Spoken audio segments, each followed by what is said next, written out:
First and foremost, happy Thanksgiving. The Mycellus family could not leave you and leave the Midas Mighty community without a podcast on Thanksgiving. We had to do this one. And we've got some great news, I think, to report. In the MeidasTouch world, we just got stats that MeidasTouch surpassed Joe Rogan in viewership on video podcasts leading up to the election. That's pretty big news. We'll talk more about that. But I also want to talk about what's going on in the country and the world. Donald Trump got quickly schooled on the international stage by Mexico's President Claudia Sheinbaum. Donald Trump beat his chest. He was loud and obnoxious, made all of these threats against Mexico. And then she held firm and she basically said, Donald, you don't know what you're talking about. She wrote this letter to him, and I'll go over what she said in the letter. And then Donald Trump responded, I won. I got everything that I wanted. And then she responded, I truly have no clue what you're talking about. You didn't get anything different than what I said before we spoke. But however you want to feel, you could go and feel. And, she's representing the sovereignty of Mexico. And we see that world leaders are not going to back down to Donald Trump. And I guess that may make MAGA people feel like, oh, we did it. We solved everything. You didn't solve anything at all. And it's important that we stick to the facts. Also, some good news to report. Some California Republican seats surprisingly flipping blue. Some seats that were not expected to flipped blue. Talking about California's 45th congressional district. We're talking about California's 13th congressional district. And previously we had called California's 27th congressional district flipping from red to blue. And so what this means with Donald Trump appointing a lot of MAGA Republicans in Congress to cabinet seats, at least until some special elections that are going to take place in about April, it's only going to be a 217 to 215 House majority for Republicans if things hold this way. And I think that we saw what happened when they had a bigger majority than that. So it's just going to take basically one Republican who's not going along with their playbook, and they're not going to be able to get anything done at all. And the types of things that they're saying they want to get done, though, I really want to talk about it. I mean, you've got Jordy, senator from Iowa, talking about make them squeal. We want to make the government squeal. You have Elon Musk running the DOGE committee, just a made-up fake agency that's not a governmental agency, but it's masquerading and pretending to be one with Republican support. He says he wants to inflict economic hardship. And then you've got a new trade representative who was just appointed by Donald Trump, talking about decoupling the United States from China so that we would all feel short-term pain in a decoupling as we go after China. I want to talk about this and more. I want to stick with the facts, and I want to wish everybody a very happy Thanksgiving. And as I said at the outset, we couldn't do this Thanksgiving without holding a live podcast. So whether you're watching this on Thanksgiving or you are watching this the day after Thanksgiving or over the weekend or listening on audio, we just wanted to spend this time with you. Brett, Jordy, how are you? Happy Thanksgiving, everybody. Always grateful for this community here. Grateful for the Midas Mighty. Grateful to be able to do this show, to have this platform, to be able to use it for good. Grateful that our reach numbers are being noticed, although we'll talk about them more in a little bit. But I'm just grateful that the message is getting out there, honestly. It's now more important than ever that these messages are getting out there, that they're connecting with folks, and that we're able to break through with the truth as we see kind of, unfortunately, so many of these kind of corporate media channels and newspapers cower to Donald Trump and bend the knee. It's so important that we do not. It's so important that we stick to our mission of telling the truth, of getting the facts out there, of being a check on power. And that's what we promise to do every single day. And thank you for letting us into your home. We are eternally grateful, and happy Thanksgiving to you and all your families. Jordy, how are you doing? Happy Thanksgiving, y'all. So happy to be here. I saw in the chat last week when I was giving the programming note, people were a little bit surprised that I said that we were going to be doing a Thanksgiving Day pod. We never miss a pod, especially Thanksgiving. We celebrate it with our family. And this right here, the collective Midas Mighty, y'all are family. You know that. We're not missing today. So happy Thanksgiving. We hope you're enjoying it. Benji, where do we want to start?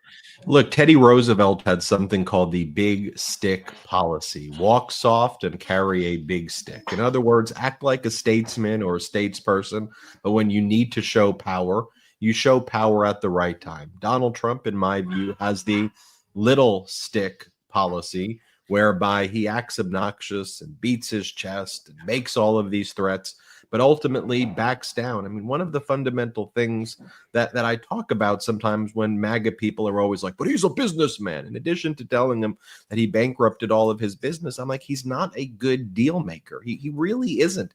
Like, he got daddy's money, and then he basically did bad deals with that money. I mean, if he literally did nothing with his money, he'd be far richer than he was before he got elected. And for all the people who were like, he lost money. No, he didn't. He made much more money while in the White House and after grifting on being the president than he did before. It's not even close. But why else would he need to do a show like The Apprentice if he was actually a real billionaire at the time? You wouldn't need to do that. And why would you, over the past 4 years, have to start selling NFT trading cards? And why, if you were the wife of a billionaire, would you be selling $99 figurines of yourself if you were really all that wealthy? I mean, he's made his money now and his wealth off of basically selling off America. So a great example of him being not a good deal maker. And this is how he operates, as I like to say, the little stick policy, is he makes some pronouncement on social media. Like, do you think somebody like a Jamie Dimon, or a Warren Buffett or other business leaders would erratically make pronouncements that could impact their bottom line on social media as a way of kind of commuting, like in all caps? So that's what Donald Trump did earlier in the week. He says he's imposing a 25% blanket tariff on Mexico, Canada, and then an additional 10% tariff on China. He doesn't mention any other countries at all. So other than, China is not a close ally. We're obviously very competitive with China, but Mexico is our number one trading partner and Canada is our other top trading partner. So for your very first pronouncement, you're not going after like other countries that are antagonistic to the United States. I mean, you're going after your top trading partner in Mexico, and you go after your top trading partner in Canada. Also a thing to know too, how like these MAGAs, like they love Viktor Orban in Hungary, despite the fact that like inflation was like 25% in Hungary. Their entire GDP was like 120 or like $180 billion less than a lot of American corporations. What do they also love? They love Argentina, right? Javier Milei, they love him. They say that's great. 53% poverty rate in Argentina. And over the past, whatever it was, year and a half, I think real wage growth in Mexico has increased about 25%, whereas wage growth in Argentina, negative 22%. And so there's actually a lot of good things that are happening in development in Mexico over the past few years under their previous president as well, who gave the handoff to Claudia Sheinbaum, its current president. So anyway, Donald Trump makes that post. He makes that threat. Claudia Sheinbaum, the president of Mexico, says, first off, you don't know what you're talking about. And then she says, okay, I guess we're going to have to feel mutual pain. And she writes this letter. And if I can, I just want to read the letter because I think it's so important that we stick with facts, right? And I don't want there to be things lost in translation. We have source documents of what the president of Mexico actually said to Donald Trump. So why should I paraphrase it? Let me just read it to you. It's not that long. It was written on November 26, 2024. And you can tell that these world leaders also, like Claudia Sheinbaum, they already kind of have in their mind a plan of how you deal with a malignant narcissist like Trump. Like, you respond right away and you respond publicly. You don't let him seize the narrative. You get out in front of it right away. Probably some politicians in the United States that could learn from that example right here, right? And then and they know, and you know who was really good at doing that? Zelensky with Putin, I think, was one of the models for how you deal with like these kind of blowhard tyrants who spread misinformation. You can't cede the battlefield of information. You know what? Let me give credit to somebody in the United States on this also, though. Pete Buttigieg has been fantastic at this, I got to say. Like Pete Buttigieg, the other day, Don Jr. and Elon Musk were going back and forth, and Don Jr. was spreading just blatant lies about the electric vehicle charging program across America, basically saying falsely that there are only like 8 or 9 chargers that have been built with these billions and billions of dollars. And then Elon Musk, joins in with Don Jr. Don Jr. Pete Buttigieg replies to Don Jr. and says everything you just said is a lie. And then Elon Musk puts the onus on Pete Buttigieg to explain the issue rather than the guy who just made it up to explain it. So he has to explain the facts rather than the fact that Don Jr. did the lie. But then Pete Buttigieg did this long tweet thread and clarified everything. And then at the end of it, Elon Musk was like, "Oh, that's very interesting, actually. Didn't know a lot of this. So thanks for sharing." And it's like, dude, you're the electric vehicle guy. You're the Tesla guy. Like, this is something that you should probably know and probably do know. But they just like to stir shit online, and they like to spread disinformation. And it's one of the things that they use Twitter or X for, is to spread this disinformation. And so meeting people on these battlefields actually does become important, especially for world leaders, to provide a check, because we're already seeing, and I know Ben is about to go over it in a second, how Donald Trump is going to weaponize social media in order to pretend like he is doing things that probably have already been done, in many cases have already been done by President Biden, to take credit for things President Biden did, or to completely fabricate a situation between him and world leaders. He's going to use it as a disinformation machine. And so sometimes the only way to combat that is for just the truth to be flooded through those same systems in order to fight back. And that's what Claudia Scheinbaum did quite brilliantly here. I'll toss it back to you, Ben. So real quick, and let's get really specific about Elon Musk real quick there, Brett, because it's very obvious that he knew what he was putting out there was false, right? He wanted to spread that misinformation intentionally to confuse the American people, to confuse the world. What Buttigieg did so brilliantly too in his response was how quickly it was done and how efficiently it was done. Just like how Scheinbaum responded so quickly. You have to cut these things off at the head, right? It's a great point. We're in 2024, almost 2025. There's no time to go around a round table and debate your response. There's no time to run this up the food chain and try to figure out, is this the right word? Is that the right word? Maybe we should say it this way. Maybe no, you got to get the message out fast. Because people's lives are at stake. And it also reminds me of the FEMA spokesperson who spoke out very quickly when Donald Trump was spreading all that misinformation when we were getting hit with those hurricanes as well. It's all about the rapid response in a very quickly and efficient manner that people could very quickly understand. Benji. Well, you talk about FEMA. The problem, though, is the distribution hose, right? We're going to be talking a little bit about where people are investing their dollars in kind of corporate media, all the attention Rogan is getting, how then corporate media covers Rogan and all of those things. And one of the things that we've seen, though, is this, just very powerful kind of fire hose of lies, though, that, we do our part here on the MeidasTouch Network to bring on the FEMA, the FEMA rep who tells us what's going on right away. But how corporate media then reports on it is that it's a both sides issue. On the one hand, you've got Donald Trump saying that FEMA is not giving people money and that they're actually helping illegal immigrants and not funding what they need to fund. And on the other hand, you have the truth. It's one of the ways corporate media let us all down. So we have to build these structures. What we're building here. So here's the letter from Claudia Scheinbaum. Dear President-elect Donald Trump, I'm writing to you regarding your statement on Monday, November 25th, concerning migration, fentanyl trafficking, and tariffs. You may not be aware that Mexico has developed a comprehensive policy to assist migrants from different parts of the world to the southern border of the United States. Parts of the world who cross our territory en route to the southern border of the United States. As a result, and according to data from your country's Customs and Border Protection, CBP, encounters at the Mexico-United States border have decreased 75% between December 2023 and November 2024. Moreover, half of those who arrive do so through a legally scheduled appointment under the United States CBP-1 program. For these reasons, migrant caravans no longer arrive at the border. Even so, it is clear that we must work together to create a new labor mobility model that is necessary for your country, as well as address the root causes that compel families to leave their homes out of necessity. Just pause there for a second. So one thing she's saying is already in the letter on November 26th, migrant caravans are not a thing. Okay, they're no longer, there's no such thing as migrant caravans anymore. So let's just stop that. And then she also says here, one of the things that we need to deal with is that we must work together to create a new labor mobility model that is necessary for your country. You know what she's saying there, right? Comprehensive immigration reform. She's basically talking about the bipartisan border deal. She's saying that because of the way your country doesn't deal with immigration the right way, you have lots of people who don't have papers but they're integral to the labor market regardless. So you need comprehensive immigration reform. That's what she's schooling him on there right there.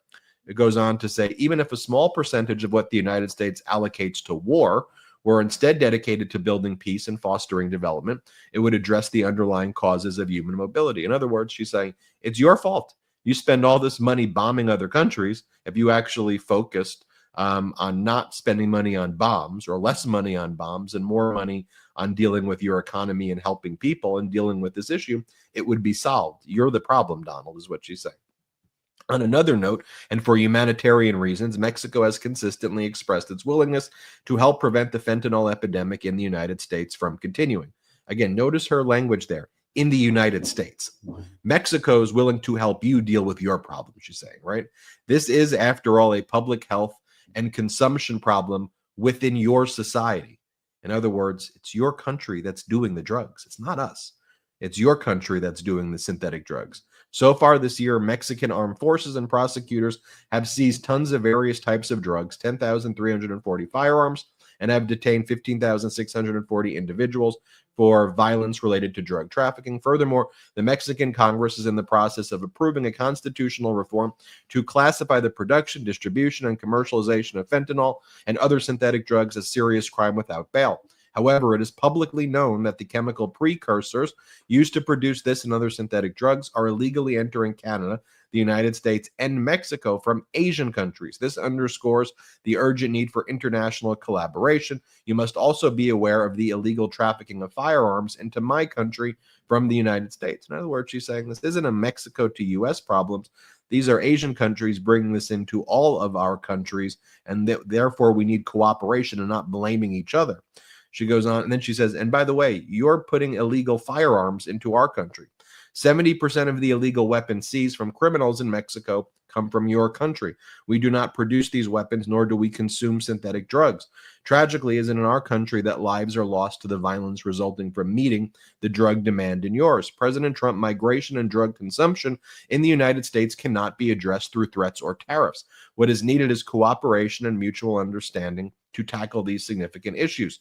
For every tariff, there will be a response in kind until we put at risk our shared enterprise. So pause there. She's saying, for every tariff you do to us, we're going to do something to you that puts your country at risk as well. And then she gets very specific. Yes, shared. For instance, among Mexico's main exporters to the United States are General Motors, Stellantis, and Ford Motor Company, which arrived in Mexico 80 years ago. Why impose a tariff that would jeopardize them? In other words, why are you going after your own companies? Such a measure would be unacceptable and would lead to inflation and job losses in both the United States and Mexico. I'm convinced that North America's economic strength lies in maintaining our trade partnership. This allows us to remain competitive against other economic blocs. For this reason, I believe that dialogue is the best path to understanding, peace, and prosperity for our nations. I hope our teams can meet to continue building joint solutions. Then immediately, like all this MAGA propaganda was like, she's submitted. She's back down. She said she's going to close the border. She said she's given Trump everything she wants, which did not happen. But Trump started picking up on those social media posts because he's terminally on social media. So then he basically incorporates what those social media posts are saying, right? He goes, just had a wonderful conversation with the new president of Mexico, Claudia Sheinbaum Pardo. She's agreed to stop migration through Mexico and into the United States, effectively closing our southern border. We also talked about what can be done to stop the massive drug inflow into the United States and also U.S. consumption of these drugs. It was a very productive conversation. He also writes, Mexico will stop people from going to our southern border, effective immediately. This will go a long way towards stopping the illegal invasion of the USA. Thank you. Then he also posts, I will be working on a large-scale United States advertising campaign, explaining how bad fentanyl is for people to use. Millions of lives being so needlessly destroyed. By the time the campaign is over, everyone will know how really bad the horror of this drug is, to which she then responds right away, and she sets the record straight. Let's pull up her response right here. She says the following. She goes, in our conversation with President Trump, I explained to him the comprehensive strategy that Mexico has followed to address the migration phenomenon respecting human rights. Thanks to this, migrants and caravans are assisted before they reach the border. We reiterate that Mexico's position is not to close borders, but to build bridges between governments and between people. Now, I don't know how you read this. It was important that I read every word there because I want you to see the full exchange that takes place. And I don't get how someone looks at that by Donald Trump and goes, that's power. You know, and perhaps in a 2024 social media age, you know, a President Biden needs to be going about every day, maybe 20 times. He should have just been bragging about everything. Going back to what I said at the outset, you know, the big stick policy of walk soft, be a statesman or a statesperson, carry a big stick when you need to. I mean, maybe those days are gone. But I look at this Trump stuff and it's like, comical isn't the right word. I mean, it's goofy. Like you just had a fake negotiation with yourself. You got outmaneuvered, and now you're posting it again. Like that's not tough. Like that was pretty weak. She was the tough person in that discussion. It's completely humiliating, honestly, because like she so delicately basically said, America, this guy is a pathological liar, and everything he said to you was a complete and total lie, and he is a total coward. And if we want to deal with this like adults, we can. And I am here to deal with it like an adult. And Donald Trump just looks so childish. I mean, it feels like a toddler in a way, like lying about what somebody said. And then the person has to be like, what are you talking about? I didn't say any of that stuff. That's not, what are you saying? And if this is going to be a strategy, it's going to be something interesting to watch where Trump makes some sort of big proclamation. I'm going to do X, Y, Z, and then proclaims that he fixed the problem a day later on Twitter, and says, all done. I did it. I did it, everybody. This border issue that we've been dealing with for decades and decades and decades, solved it with a tweet, everybody. Meanwhile, if you actually look at the data, because the data is important, you will see that border crossings are at its lower. They're lower now than they were than when Trump was president. And that is thanks to the executive actions taken by President Biden. I know President Biden didn't want to have to take executive actions. He wanted to do it through a legislative means. And then Donald Trump blocked that legislation. He blocked the bipartisan border deal. And so Biden ultimately had to take it into his own hands. You know, I'm sure he wished he was able to did the executive action earlier. He probably should have, quite frankly. But he's a guy who wanted to deal with things in the normal kind of way that we deal with issues, which is through bipartisan legislation. Donald Trump, the Republicans blocked it, and here we are. And now Donald Trump, I think every single day is going to try to take credit for Joe Biden's accomplishments. And I want to make sure that we call out all of these because this is going to happen constantly as we look ahead to before Trump's presidency, obviously, and after he's inaugurated. When we see things like, you know, the stock market setting records like it is right now, when we see things, you know, like GDP growth staying strong. We saw a GDP report yesterday that showed 2.8% growth in the economy. As we see all these data, all this data, we're going to see Trump and the Republicans go along with all this BS, taking credit now, and saying, Jordy, you're so right. They're going to go right along with it. But Trump's going to go, I have the greatest economy in the entire world. It's the best stock market anyone has ever seen. This is the best the lowest border crossings. And it's like, yeah, because Biden handed it to you the same way Barack Obama handed it to you the last time, and you screwed that up. And it seems like though all of Trump's moves are trying to screw that up with whether it's the tariffs or these threats against countries. I mean, there was a report in Rolling Stone yesterday, or at least sometime this week, that Trump is thinking about bombing Mexico. He's thinking about invading Mexico and bombing the cartels.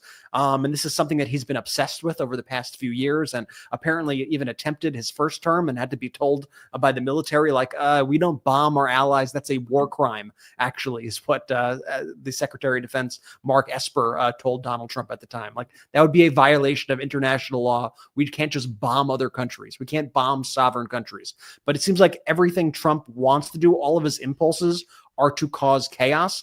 But, you know, part of me feels like, you know, if he wants to do nothing and send out a tweet claiming he solved the problem, and we are allowed to just kind of skate by on Biden's economy, and we know the truth and we call out the truth. Part of me is like, okay, maybe that's the best case scenario of what happens. But it's important that we see through this BS, because Jordy, you are 100% right. He's going to do this. The media is going to go along with it. They're going to go, oh, it is a great economy. Everything is awesome. Oh, look, the border is down. Yeah, you should have been reporting on that last time. We already saw, I've seen a flurry of reports about this Thanksgiving, speaking of the holiday today, speaking about how this is the cheapest Thanksgiving since 2021 in terms of prices. And when you adjust it for inflation and spending power, consumer spending power, this is the cheapest Thanksgiving going back to like the 1980s or something like that. Where were these articles over the past? Where were these articles over all this time? But now we're going to see more of that. I'm not sure if you guys saw that crazy Morning Consult study that came out that showed basically the day after the election, Republicans and Democrats flipped on their views of the economy, which just shows how it's so much about vibes. You had literally the day after Donald Trump was declared a winner, the Republicans all of a sudden said the economy is great now. Everything's awesome.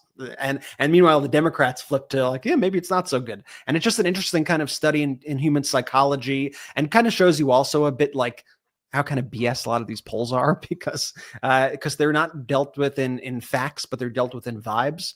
But I think that's important. Why the truth is so important, and why it's crucial that we are getting out the message, that we continue to build these platforms. And to that end, I hope you all subscribe here on YouTube. I hope you all subscribe to the MeidasTouch podcast on audio. Help us get those audio numbers up. We are beating Joe Rogan. We are beating every network under the sun and beyond it on video views across the internet. But we got to do that on audio also. So subscribe to the MeidasTouch podcast on audio. Subscribe to the MeidasTouch podcast on Apple Podcasts, Spotify, wherever you listen. Go ahead, do that, Ben. Patreon.com/MeidasTouch, one of the ways you can support the growth of this independent media platform. Earlier this week, we did our Patreon Zoom meeting. So great to see everybody at that Zoom meeting. So if you want to ever meet us, we're doing them. We're trying to do them weekly now, those meetings. So patreon.com/MeidasTouch. Let's take our first and only quick break of the show. One of the single biggest predictors of how long you'll live and how good you feel while living is your metabolic health. Now, I strongly believe that you can't manage what you don't measure, and metabolic health can be difficult to measure. This is why I use Levels to track my daily health metrics and habits and ultimately optimize my metabolic health. Levels helps me understand how my food and lifestyle decisions are impacting my health.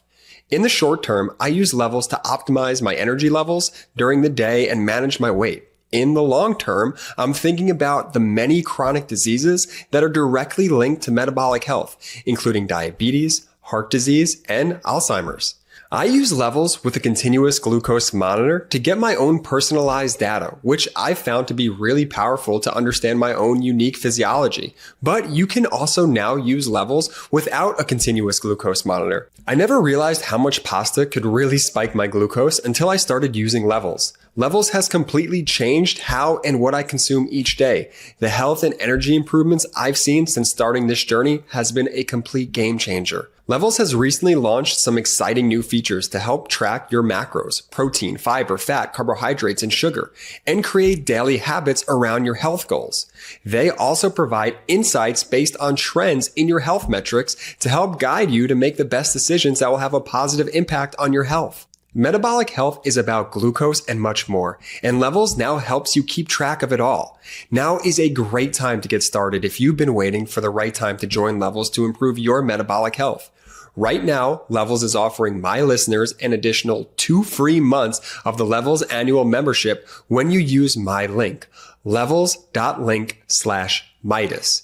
I don't know how long this offer is going to last, so if you've been interested in learning more about your metabolic health, now is the time to get started. Levels.link/Meidas. All right, let me tell you, between juggling work, life, and everything in between, figuring out what's for dinner can feel like an impossible task. But dinner doesn't have to be stressful, boring, or bland anymore, thanks to Marley Spoon. It's hands down the best meal kit I've ever tried, and trust me, I've tried quite a few. The taste unmatched, the convenience life-saving. This podcast is sponsored by Marley Spoon, the meal kit that delivers amazing food and saves you time. And here's the best part. When you go to marleyspoon.com/offer/Meidas and use code Meidas, MEIDAS, you can get up to 27 free meals. You heard that right. Up to 27 free meals.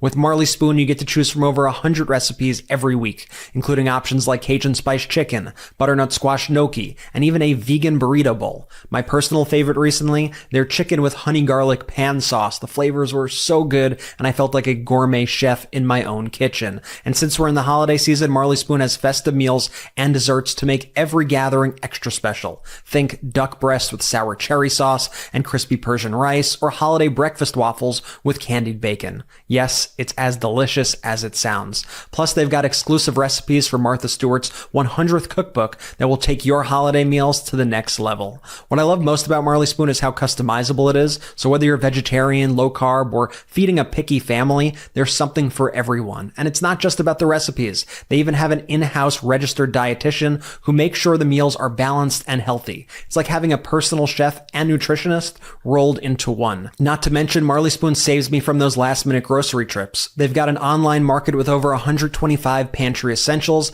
like ready-to-heat options, Lux proteins, and even snacks. I just add what I need to my box, and it's all delivered together. So easy. This holiday season, give the gift of great personalized food with Marley Spoon. Head to marleyspoon.com/offer/Meidas and use code Meidas for up to 27 free meals. That's right, up to 27 free meals with Marley Spoon. One last time, that's marleyspoon.com/offer/Meidas, and make sure you use our promo code Meidas, MEIDAS, so they know that I sent you. Flavored air is not like vaping. If vapor was compared to sticky soda, Fume cores are closer to herbal teas. Fume has lots of delicious flavors to choose from, like crisp mint, orange vanilla, and new peach blush. With flavored air, you can satisfy your oral fixation through a passive diffusion system that utilizes no electronics, no vapor, no combustion. Fume draws flavor to your mouth and fills the void ditching a bad habit can leave. Fume is not a vape, and there's no nicotine, and it's not addictive. It's very important. Also, Fume has non-toxic flavors. It's truly a guilt-free alternative to your bad habit. The look and feel of Fume is awesome. The design is super high quality. Fume continuously invests in third-party studies to ensure the safety of their products and is backed by doctors in the U.S. Personally, my favorite flavor is the orange vanilla. I love the way it tastes. I'm truly a huge fan of Fume. So many listeners of this program have told me they've quit their bad habits with Fume, and I know it can do the same for you. Fume has served over 300,000 customers, and you can be the next success story.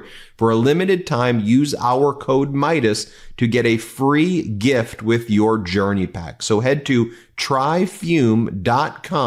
That's tryfum.com,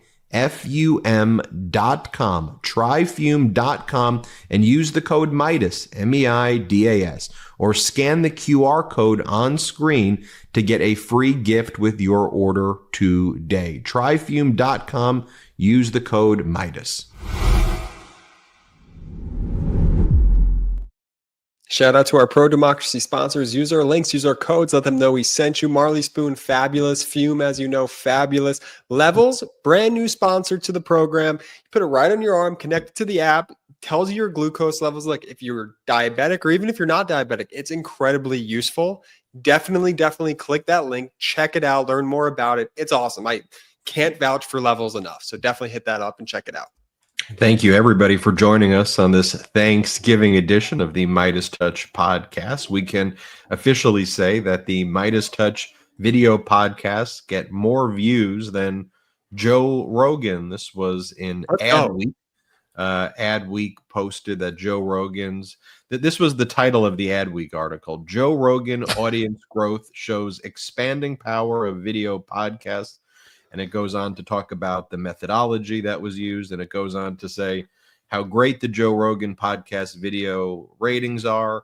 Of course, this was also during the month where Rogan got the interview with Donald Trump, which is one of the bigger interviews that all the media covered over and over again.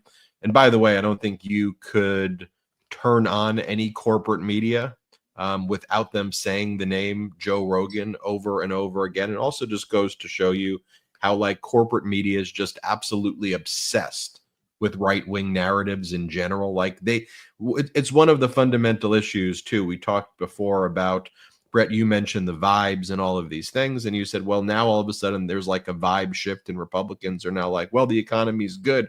Well, they've been lying. The truth is that the economy was pretty good. All the objective metrics were that.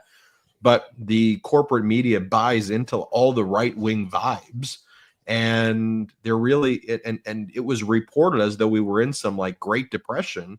And that's not to suggest that everything's great for everybody. That's not to suggest that we should underestimate, people's struggles or not be compassionate towards those things. But oftentimes wage disparities between workers and their bosses, those are problems that are caused by Republicans. Price gouging is a problem caused by Republicans. And so the angst was actually caused by Republican policies. What Biden could control, he did effectively, and that actually led to a bottom-up, middle-out economy.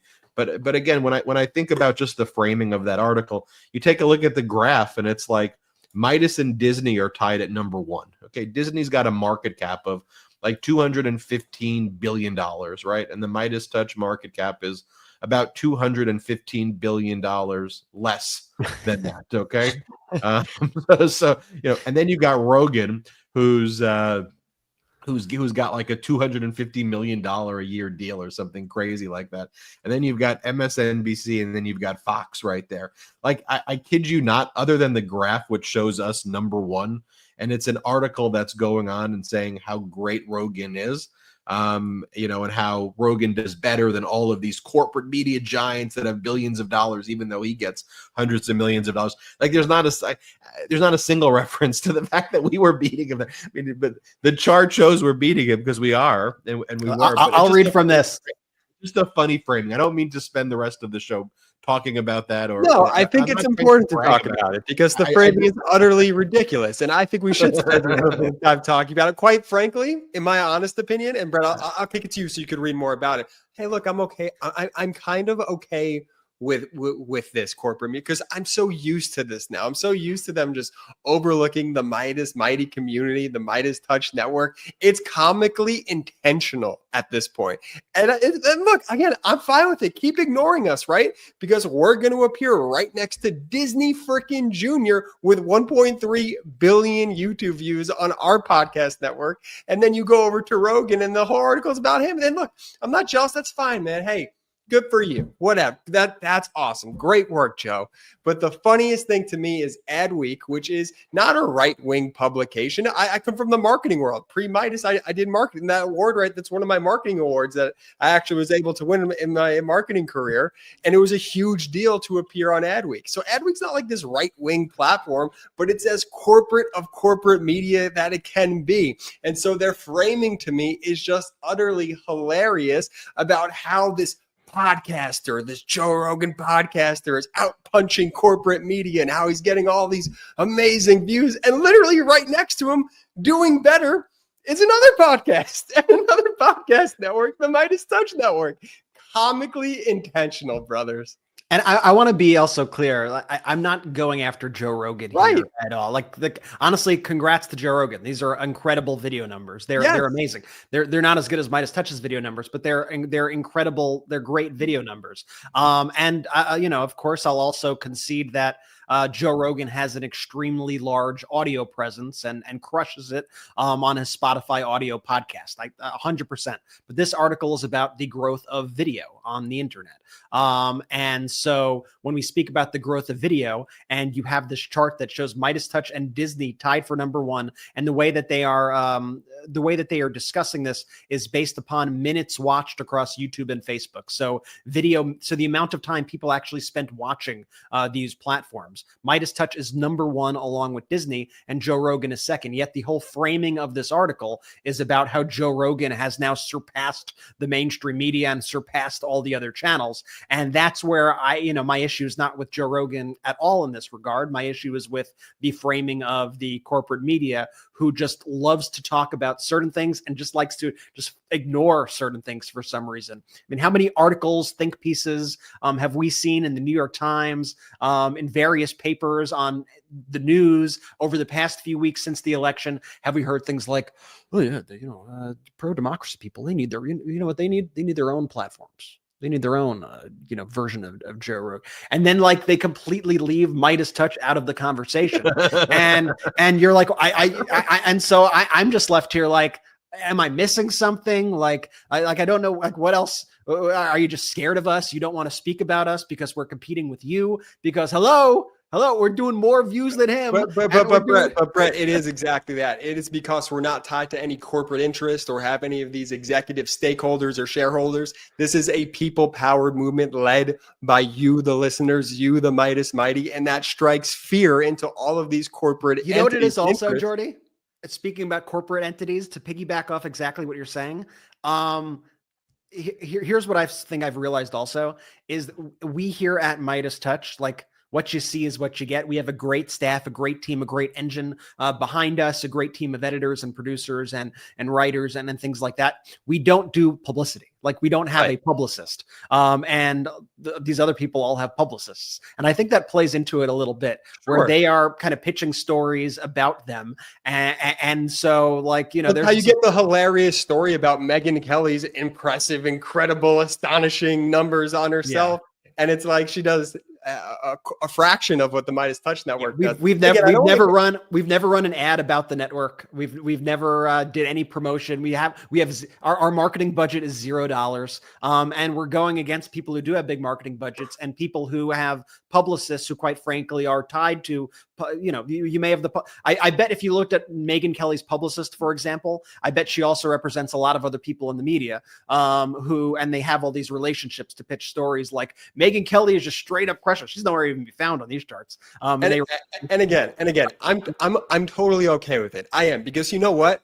The work is more important than the accolades to me, right? The MeidasTouch community, this pro-democracy community, it's never an ego-driven, like, we never make this stuff about us. It is just comically intentional when we see it time after time that, like, we just have to talk about it on this episode because we addressed it. We should go on these tangents. We should go on these tangents. I liked it. That was fun. Good tangent. We addressed it. Let me deliver some good news for you. Rudy Giuliani almost crying outside of the courthouse earlier this week. Let's play it. Reality is, I have no cash. It's all tied up. So right now, if I wanted to call a taxi cab, I can't do it. I don't have a credit card. I don't have a checking account. I have no place I can go take cash out except a little bit that I saved, and it's getting down to almost nothing. I have a business. I can do business expenses, but I'm very careful about that, because God forbid I should make a mistake between a personal and a business expense. Unlike Hunter Biden, I go to jail right away. Okay, there's so much to unpack there. Can I just say, Ben, I'm going to start using that I'm going to save that sound. And anytime, like, if you're like, hey, Brett, like, you got a couple bucks, like, I forgot to go to the ATM, I'm just going to be like, reality is, I have no cash. It's all tied up. It's funny how our brains work, because I was thinking that we should need to clip it just like that. And then Giuliani's like, listen, Shane, I've got no cash, you see. I got no cash. Okay? I got no cash. You see, listen, you see. At the end of the day, it's not like if I were Hunter Biden, dude. Hunter Biden is convicted of felonies. Like, what kind of example? Like, I wish you got the Hunter Biden treat. Hunter Biden literally has sentencing soon. Like, yeah, you got off easy compared to Hunter Biden. Hunter Biden give up your freaking Mercedes. I'm not going to pardon my son. Like Hunter Biden, like, suffered from drug addiction. Like, I genuinely feel bad for the dude after, like, everything that he's gone through. And they literally went after Hunter to go after his dad. But, like, that's the example that you give the guy who the Justice Department was actually weaponized against, who got convicted of felonies that for things that nobody else would ever be charged with. A tax fraud charge when he actually paid back his taxes, and a charge for filling out a form saying that he was not on drugs during a time period when he was on drugs, being prosecuted by a special counsel with a Trump agenda where people believe that people should have AR-15s like wherever they want to do. Like, just think about that. Hunter's charge, and I just randomly digressing here. So if you were drinking beer and if you were drunk, and then like the next day, or you then go buy a gun, that's a felony. And they charged Hunter basically with that. You should have said that you were a drug addict on the form. You checked the box. No. And Hunter got convicted on that. So that's the Rudy Giuliani news. Other good news to report in the House of Representatives. Earlier in the week, we heard that Adam Gray, the Democrat running against Republican incumbent John Duarte in the Inland Empire area, that's California's 13th congressional district. Some ballots from Merced were coming in. By the way, I'm from California. Objectively, we should figure out this process because it takes we got to talk about this. We got to really talk. Okay. California. What the fuck? Okay, you got to count these votes. Okay. What do you? That's why I live in Pennsylvania. What are you guys doing over there? Let me just say, well, I agree. It is one of the most populous absurd, states, and then there's a lot of like ballots from out of the country. There's like a lot. The election was like a month ago. What are you doing? What are you doing? Yeah. Okay. I'm going to put my foot down here, California. You got to get your shit together. And this is like a district too. This is like a statewide. One district.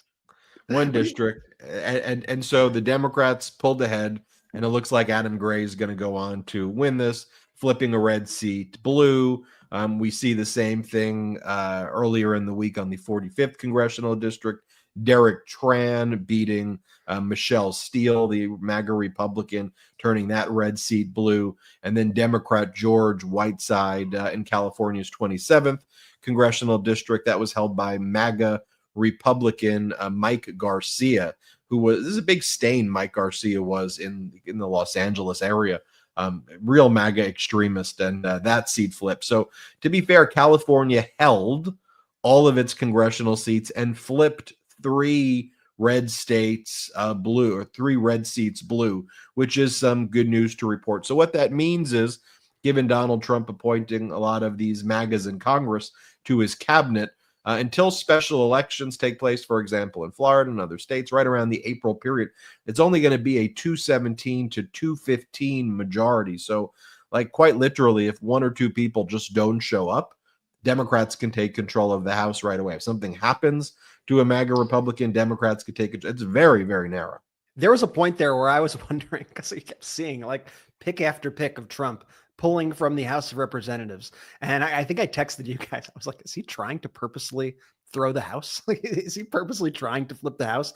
Because I think Trump always needs somebody to blame. Think about Trump from the very beginning, right? And he'll always find somebody to blame. Don't get me wrong, but he'll blame the deep state. He'll blame the rhinos. He blames the Democrats. He'll blame whoever he needs to blame. But I think the fact that, even narrowly right now, that the Republicans are going to control the House, that Republicans are going to control the Senate, that he has the White House, everything is going to fall on them. And so part of me, I had this like conspiracy theory. I'm like, is he trying to flip the House so he could blame the Democrats a little on this? Because it was just so bizarre, but it's going to be very tight, for all these things. But I think the lessons that we have learned is, and this is a big difference, I think, between Democrats and Republicans, that if this were the Democrats that had a like 1 or 2 vote lead in the House, they would be like, okay, how do we work together? How do we work together to solve our problems here? Let's work across the aisle and let's get things passed. Republicans are just so brazen, and they like just double down on their extremism, and they don't try at all to do that. Is something that I think we've noticed over these past few years when they've had a very slim, narrow majority. I want to talk more briefly though about the DOGE agency, this fake governmental agency, which is masquerading as a real government agency. It'll be interesting from a legal perspective, given the representations made, if it has quasi-governmental agency status based how it's representing itself, it then kind of triggers certain public requirements. So one of the things that fascinates me is if you're a quasi-governmental agency, for example, and I should do hot takes on it, but it's something that's been ruminating in my mind, which is public records requests, for example. Should you now get access to all of Elon Musk and Vivek Ramaswamy's emails that they're sending in their text messages and their direct messages? Have they now made themselves into governmental actors? And so rules like that apply. So, and there's a lot of other implications if you're a public entity. One of the things that Vivek Ramaswamy posted, I did a whole video on this as well to show that like literally every one of his posts is just so hypocritical. He goes, governmental support for non-government organizations is an oxymoron. Like, isn't that quite literally what DOGE is? Like the non-governmental entity. Ben, I've also seen him say multiple comments like, we need to stick it to these unelected bureaucrats should not have our say in our government. It's like, bro, you're the unelected bureaucrat who is trying to have the most power over our government. Everything they do is just so hypocritical. You know, and then you have people like, so one of the things that they've done, you know, because these Republicans can be so easily bought out, is they recognize that Joni Ernst from Iowa was one of the biggest critics of Donald Trump's cabinet picks, like Pete Hegseth and others. She wanted that position. So now they're making her the head of the, like, all you have to do apparently, you know, to buy off these Republicans is like just give them social media attention. So they've made her the Senate liaison to the DOGE committee. And so she goes, I'm partnering with the DOGE committee. She has a $2 trillion blueprint. Okay. Most of our money goes to national defense spending, and it goes to Social Security and healthcare. So when you're going to cut $2 trillion, where do you think that's going? If they're like, we got to slash the hundreds of billions of dollars in Medicare fraud. I mean, so stipulated, I agree with that, but that doesn't get you to $2 trillion. And you know who's committing that Medicare fraud? You may want to look at your MAGA Republican Senator Rick Scott, who settled the biggest Medicare health fraud. That's how he made his money. He settled it. He invoked the fifth. He got a golden parachute for his company for the amount of $300 million. And his company like pled guilty and like settled the case for billions of dollars with the federal government for engaging in the biggest Medicare fraud scam. So it's just notable when you like just take a look at the language they're using too from DOGE. It's all performative, but it's also like deeply alarming too. Like Joni Ernst, her hashtag is "make them squeal." Like you make who squeal? Like you want to make people squeal? I mean, people who rely on Social Security and Obamacare, you make them squeal. Remember that line, because you know that's something that I want to make sure we're clear. Like, oh, you're trying to make me squeal. And then Donald Trump's pick, Jamison Greer as his U.S. trade representative. I mean, these people have these like.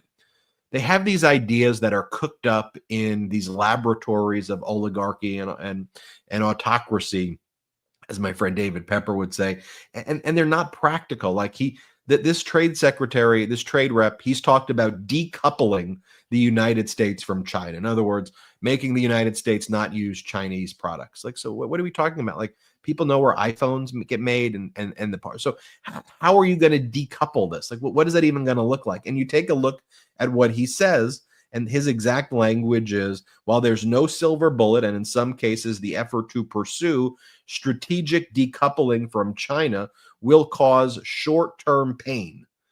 And so what if you take a look at the language of these billionaires and agents of these billionaires, they keep on using this language over and over again. And I want to be very clear about what that language is, right? Elon Musk talks about hardship. We need to inflict hardship on us. What Argentina's doing is great. 53% poverty rate is great. No, it isn't. This guy, the trade rep, Greer, talking about short-term pain. Make them squeal. You know, call me old-fashioned, but, you know, for me, going back to what we said at the beginning of the show, I like politics and statesmen and stateswomen in the, you know, I like that big stick policy. I don't want obnoxious, loud people who are paper tigers when it really comes down to it, who can't back up what they're actually doing and threaten people and bully people, but deep down are weak. Perhaps I'm old-fashioned in the age of social media. Maybe that's why, you know, Adweek talks about Joe Rogan, because he makes a bunch of, you know, hyperbolic, conspiratorial, you know, misogynistic at times, you know, kind of statements. And maybe, you know, in a social media age, you got to get attention. You got to go, look at me. You know, maybe we're just not, maybe you need to do more of that right now. But I call me old-fashioned. I like people who walk soft, who act mature, who behave like adults, and back up what they're saying with real power when the time is right. And for me, government and things that are functioning should not be about inflicting pain on our own people or on our trade partners. I mean, to me, governance should be about like helping people and lifting people up and not knocking people down, not making them squeal. It should be lending a hand. How can we help? How do we figure out these situations together and make sense of the complexity of the world that we live in? That's my view of things, and that's what we stand for on the MeidasTouch Network. This is going to be real serious talk. We go through stats, we go through data. We go through charts. I go through legal filings. I go through the footnotes, and again, maybe that's not, clearly more people are watching it. We see the stats than the other networks, but perhaps corporate media still doesn't think that that's what people care about. I don't know. But to me, that's what I want to know the facts. I want to know the data. I want to see it.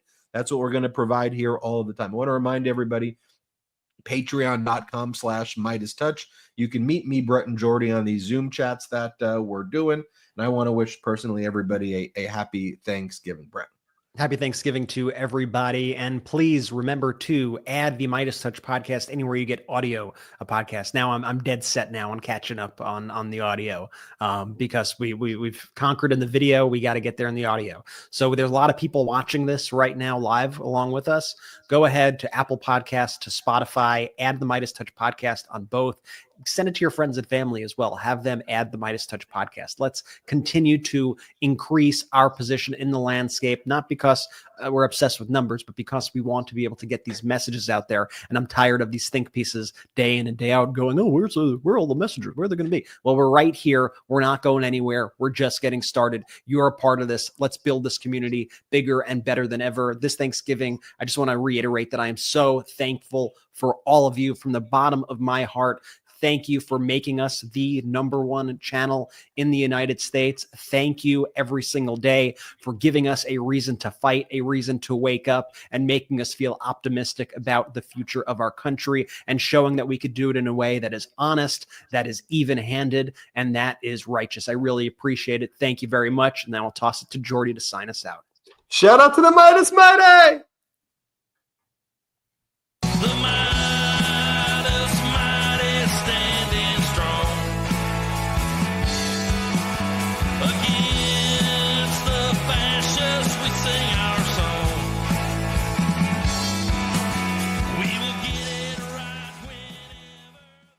Hey, Midas Mighty, love this report? Continue the conversation by following us on Instagram @MeidasTouch to keep up with the most important news of the day. What are you waiting for? Follow us now.